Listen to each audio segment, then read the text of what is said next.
dan batuk. Yang ketiga, tutup hidung dan mulut dengan menggunakan lengan tangan pada saat bersin dan batuk.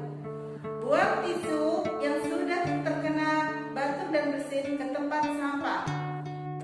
Nomor 5, cuci tangan setelah selesai kita bersin atau batuk dengan menggunakan air mengalir dan sabun. Keenam, kita harus menggunakan hand sanitizer setelah